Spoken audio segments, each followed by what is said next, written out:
Welcome to the Defense and Aerospace Report. I'm Vago Muradian at the Naval Undersea Warfare Museum in Keyport, Washington, and we're honored to have with us the commander of Submarine Group 9, Rear Admiral John Tammen. Sir, thanks for joining us. Hey, thanks for having me talk with you. It's an awesome opportunity. Thank you. I'm very excited. Why don't you walk us through? You have one of the most important submarine groups, in the force. Talk to us a little bit about the boats under your command and the capabilities you're bringing the force. Absolutely. So, the premier force is obviously the Ballistic Missile Submarine Force, which provides the nation the strategic deterrent we need. And then I've also got a squadron of guided missile submarines, the SSGNs, which provide a conventional deterrent, and also provides Tomahawk land attack missile capability, and as well as naval special warfare capabilities on one platform. And I want to talk to you about the SSGNs a little bit, because you also defined the CONOPS for that once upon a time. But the more pressing question is that these boats are aging. The Ballistic Missile Submarine Force, obviously, the Ohio-class ships are at the highest degree of readiness, but they're also getting old. The challenges of keeping them running have been pronounced. Pennsylvania, a couple of years ago, did that awesome super long patrol, which was unanticipated. You guys haven't missed a deterrent patrol since May 1960, and you're not going to start now. But what are some of the challenges of operating a class of boats that is ultimately aging and will need replacing? Yeah, so I will say, first off, that the people who designed the Ohio class were geniuses, and using the incremental overhaul CONOP has advantaged us greatly, and has allowed us to increase the service life of the Ballistic Missile Submarine Force by 40%. So we took a ship that was designed for 30 years, and we've already extended it out to 42 years now. Some of the challenges associated with that, as you know, certain equipment will show its age, but the nice thing is we have engineers at NAVSEA who take a very close tabs on that, and have kind of baked into the cake how we're going to keep these boats going to the 42-year point. I would say the biggest challenge is it puts a tremendous load on the local maintenance facilities here in the Pacific Northwest, specifically Puget Sound Naval Shipyard. So, that's really kind of the challenge is having an experienced workforce that knows what they're doing on the ballistic missile and the guided missile submarines to keep them in service out to the 42-year point. CNO and a lot of Navy leaders have talked about the backlog in nuclear ship work. Obviously, priority goes to carriers and to boomers and the attack submarine force.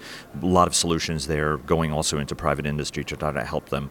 How are some of the ways you guys are working with the shipyard to make sure that you have the availability of the ships, whether you're working them in the shipyard itself or at pier side? So first and foremost, what the CNO did was he designated the ballistic missile submarines as the Navy's #1 priority.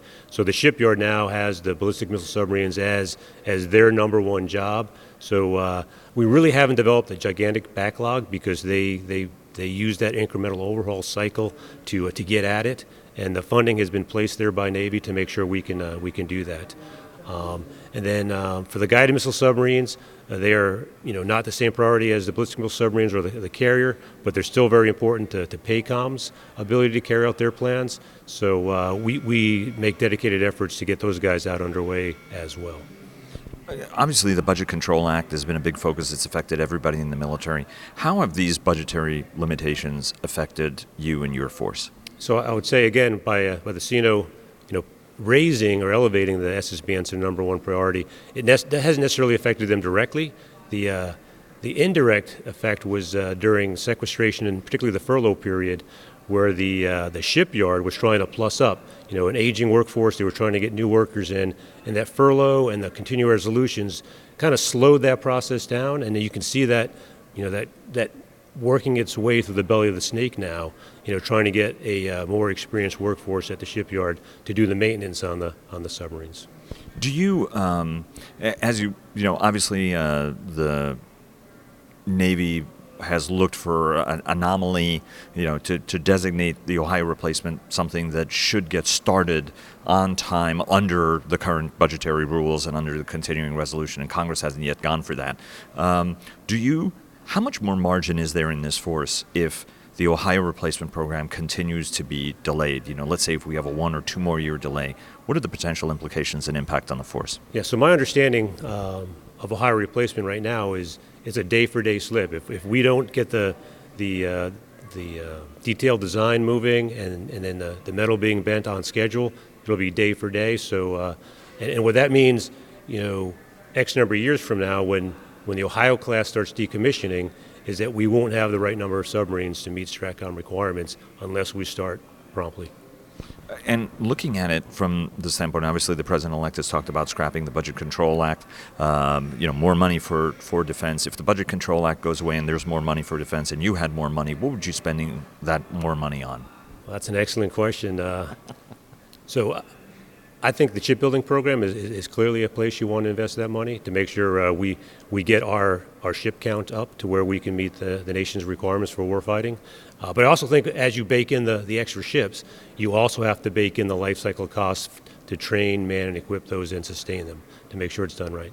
And from a training standpoint, you feel that you've got enough money and resources going to that to make sure that your crews are trained the way they should be?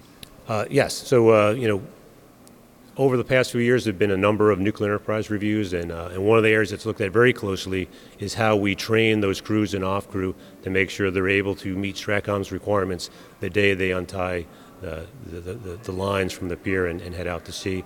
And so there have been significant investments in what we call Trident Training Facility to make sure the crews are trained and ready. Obviously, you have under your command two of the SSGN submarines. They're the modified ballistic missile submarines, the Ohio-class ships that can carry up to 154 Tomahawk cruise missiles, carry special operators in them, obviously.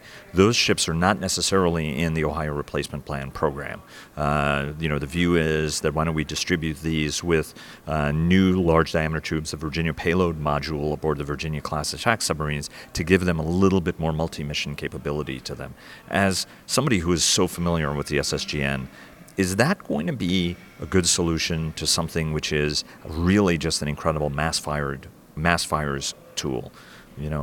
Are we going to need some ship that looks a lot like an Ohio class that can carry lots of weapons on them? So when the analysis of alternatives was done for what's going to replace the current SSG or guided missile submarines, we looked at building one from the ground up, and quite frankly, the numbers just weren't there in terms of cost for what you were getting, and the Virginia payload module was the best bang for the buck at the time, and so the only thing you kind of don't get by going to Virginia payload module is the ability to do dual dry deck shelter like we do right now with the large size of the Ohio class ship.